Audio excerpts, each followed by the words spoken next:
Eu sei que você já deve ter visto outros vídeos relacionados a esse tema sobre dívidas, mas esse vai ser um pouco diferente de tudo aquilo que você já viu. Me chamo Bruna, sou consultora e mentora financeira há mais de 5 anos, já ajudei mais de 500 famílias e mulheres a saírem das dívidas e voltarem a viver em paz. A primeira coisa que eu quero trazer aqui para você, se você quer sair das dívidas em 2026, ou seja, qualquer ano, para nunca mais voltar, a primeira coisa que você precisa fazer é tirar o foco da dívida. Eu sei que isso é uma coisa meio distante daquilo que você está acostumado a ouvir. Mas o que que acontece? Quando você foca muito na dívida, qual que é o sentimento que você tem quando você acorda e levanta pensando nas dívidas? Ansiedade, medo, muitas vezes depressivo, preocupado. Quando você está se sentindo dessa forma, as chances de você fazer uma renegociação, de você tomar uma decisão precipitada e aumentar suas dívidas é muito maior. Então, a única forma de você conseguir sair das dívidas e nunca mais voltar é realmente parando de focar na dívida. Eu sei que parece difícil. Quando a gente está no meio do caos financeiro, a gente não consegue muitas vezes encontrar uma solução. Mas uma das formas de a gente conseguir encontrar, tirar esse foco das dívidas, é entendendo por que você quer sair da dívida hoje. Talvez você queira sair das dívidas hoje porque você quer uma reserva, você quer trocar de carro, você quer comprar, trocar de casa, você quer apenas dormir em paz, pagar suas contas em dia, poder fazer uma viagem com a sua família. Então é importante que você entenda sempre por que você quer sair das dívidas. Como que seria a sua vida sem essas dívidas hoje?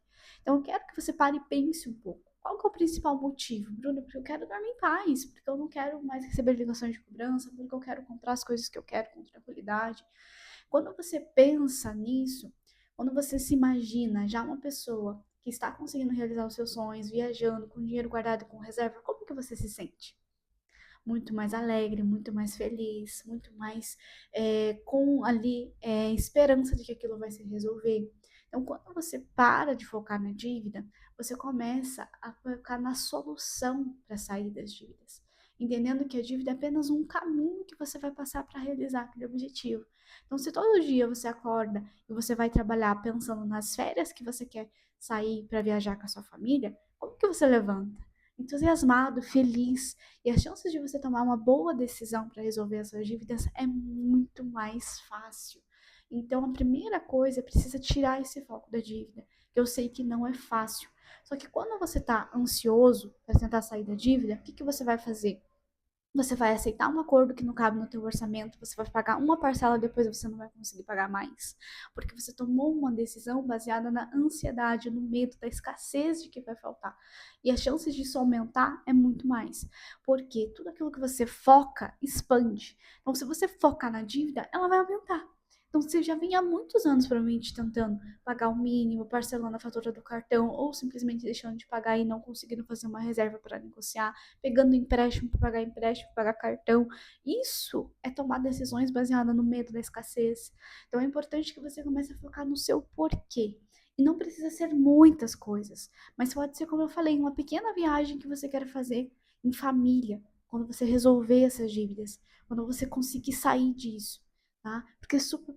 A próxima coisa que você precisa é colocar a sua segurança e da sua família em primeiro lugar. Por que eu trouxe aqui como um ponto que você precisa ter atenção? Já atendi muitas pessoas que chegaram até mim, Bruna, tô com o nome limpo, tá tudo em dia. Só que estava com luz, água, condomínio, PVA, IPTU em atraso. E muitas pessoas acham que essas dívidas não precisam muito de atenção. Mas esse tipo de dívida coloca muito em risco a sua segurança e da sua família. Por isso que dentro dos meus atendimentos, a primeira coisa que eu sempre coloco, eu prezo muito pela segurança da família em primeiro lugar. A sua segurança em primeiro lugar. Porque ninguém vai ligar falando, olha, tua luz, tua água, teu IPTU, teu IPVA estão atrasados. Por que ninguém liga cobrando esse tipo de dívidas? Porque as consequências delas são muito graves. Imagina se você sai com o seu carro. Eu já tive clientes que usavam o carro como meio de transporte e estavam com o IPVA atrasado.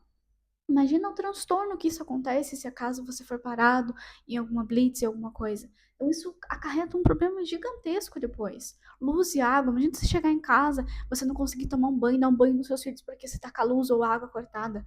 Então isso coloca a segurança e o bem-estar da sua família muitas vezes em risco. Então antes de querer negociar, de resolver dívidas, tenha sempre o seu básico, o seu mínimo existencial em dia. Então, mantenha a segurança e o bem-estar da sua família sempre em primeiro lugar. Não quero dizer aqui, nossa, Bruna, quer dizer que o cartão, o empréstimo, eu não posso, eu não consigo pagar, não vou pagar. Não é isso que eu estou dizendo aqui. Mas sempre colocando o bem-estar da sua família em primeiro lugar. Já tive pessoas com financiamento de casa e carro em atraso, mas que estavam com empréstimo e cartão tudo em dia. Mas olha a consequência de você perder uma casa ou um carro por conta de estar em atraso. Então, quando você for também criar o seu plano de negociação das dívidas, coloca isso. Se você tem esse tipo de dívidas, isso aqui precisa ser sua prioridade o quanto antes para você resolver, porque a sua segurança é em primeiro lugar. Então, é super importante que você tenha esse orçamento bem definido, saber o quanto custa a sua vida hoje, saber o quanto que você precisa, e isso é extremamente importante, porque antes de resolver qualquer dívida, você precisa estar bem organizado financeiramente, para que não ocorra como eu trouxe aqui, a questão de você fazer um acordo, você pagar uma ou duas parcelas e depois não conseguir mais, por falta dessa parte da organização do orçamento. A gente sempre, né, dentro dos meus atendimentos, a gente separa o orçamento em três partes: despesas fixas, despesas variáveis e reserva para negociação de dívidas e também de segurança da família. Eu já vou trazer um pouco mais sobre como que funciona. Mas você precisa saber essas três coisas, né? Suas despesas fixas, seus custos variáveis e qual que é o seu valor que você vai destinar para reservar, para fazer a quitação das dívidas ou até mesmo, né, para fazer uma negociação de forma parcelada. Precisa negociar do jeito certo. E entenda que muitas vezes o gerente do banco, ele não vai te passar as melhores propostas. Por quê? Ele não sabe quanto que você paga de luz, de escola, de plano de saúde, de carro, de financiamento. Então ele vai passar o que é melhor para ele. Então é importante que você saiba sempre qual que é a estratégia que fica melhor para você. Então, como eu sempre falo para os meus clientes, cada caso é um caso, cada dívida é uma dívida. Então, existem estratégias para a gente conseguir negociar cartão, empréstimos. Então, é importante que você entenda, na hora de negociar essas dívidas, o valor justo da sua dívida. Ou seja, se você tem um cartão de crédito, um exemplo, que você tem um limite de 10 mil reais, e hoje ele já está atrasado e eles estão te cobrando 20 mil reais. O valor original da tua dívida é sempre base daquilo que você usou, ou seja, 10 mil reais no máximo que você usou, porque era esse o teu limite. Então você precisa entender o quanto que você realmente deve daquilo, para que quando você for negociar com o banco, você saiba exatamente o que a gente chama de valor justo. Se você pegou um empréstimo de 20 mil reais, você já pagou 10 mil, e você tem 10 mil do valor que você pegou, você consegue negociar muitas vezes o valor que falta, né, do valor que você realmente usou, um acréscimo de juro, mas não 30, 50 vezes mais, né, daquilo que você realmente usou, principalmente cartão de crédito. Hoje eles colocaram um limite ali para os juros do cartão, mas que ainda é muito alto. Então, se você tem um cartão que você utilizou 6 mil reais de fatura, ou seja, ali de uso do cartão, na hora de negociar com o banco, você precisa saber que isso é o valor justo, é o que você realmente devia ao banco. Que para vocês tenha uma reserva financeira. É importante, ao mesmo tempo que você está negociando, resolvendo as suas dívidas, você criar uma reserva financeira para evitar fazer novas dívidas. O que às vezes eu vejo muitas pessoas fazendo? Recebem às vezes um valor de PLR, de bonificação, 13º, férias, e usam tudo para quitar dívidas e ficam sem nada. Dá aquele alívio momentâneo, sim, você é uma pessoa honesta, você quer pagar suas dívidas. Então, a partir do momento que você paga, você fica mais leve. Só que o que acontece? Se você faz isso, se você não cria uma reserva financeira, o risco de acontecer um imprevisto e você voltar a se endividar é muito grande. Nesse livro aqui que eu coloquei, né, que eu tá em cima, Chega de Dívidas, eu sou uma das coautoras desse livro. Eu falo ali sobre o tipo de dívidas. E eu coloco também as principais consequências que eu acredito que muitas pessoas acabam se endividando.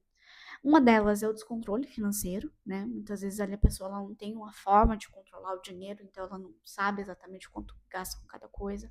A falta de educação financeira, que a gente não teve educação financeira na escola, então isso faz com que as pessoas não tenham esse conhecimento, por isso que muitas vezes acaba entrando no endividamento. E o terceiro, eu acredito que seja a falta de reserva financeira. Porque muitas pessoas acabam se endividando porque aconteceu algum imprevisto, ficou doente, porque ficou sem emprego, porque o carro quebrou e você acabou passando tudo no cartão, limite de conta, fez um empréstimo.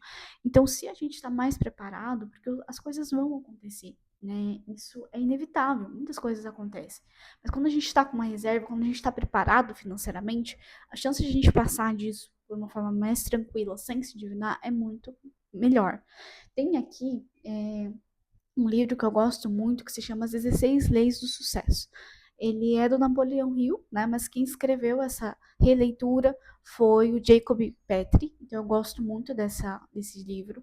E a quarta lei desse livro é o hábito da economia. E tem uma frase ali que eu gosto muito, que diz assim: por isso o hábito de economizar não só é bom pelo dinheiro que se guarda, mas pelo estado mental de paz que uma reserva produz.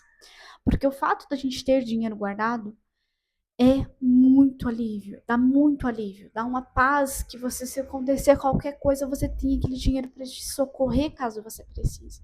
Por isso que é muito importante quando você está criando um plano de quitação de dívidas, que você consiga também criar uma reserva de segurança, para que você consiga evitar fazer novas dívidas caso alguma coisa aconteça. E aqui, gente, eu não estou falando de fazer 12, 6 meses de reserva como muitas pessoas ensinam. Não é que isso seja errado, não é errado.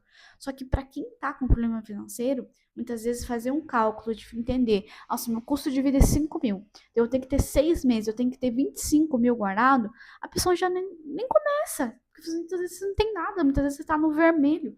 Então você precisa colocar uma meta que seja realista para você. Os seus primeiros R$ 1.000, seus primeiros 5 mil, seus primeiros 10 mil reais. Então você precisa entender aquilo que você realmente acredita que você vai conseguir guardar. Senão, você não vai conseguir, você nem começa.